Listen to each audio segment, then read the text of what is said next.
cabra, quando é bom em alguma coisa, ele nunca se declara e nem sai por aí dizendo. A Deus ele em tudo reconhece, ele nunca se envaidece, as pessoas é quem vão ver.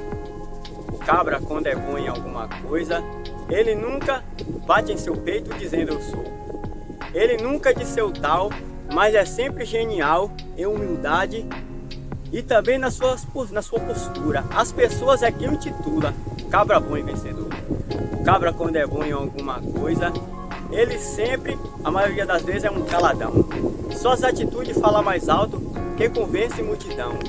Ele nunca se declara, nunca diz eu sou o cara, mas convence com suas ações. O cabra, quando é bom em alguma coisa, se percebe até no olhar. Tem gente que fala tanto, mas o que sabe simplesmente é falar. Diz ser o bom da boca, ou às vezes até mesmo cocada preta, mas a maioria das vezes é um bosta seca.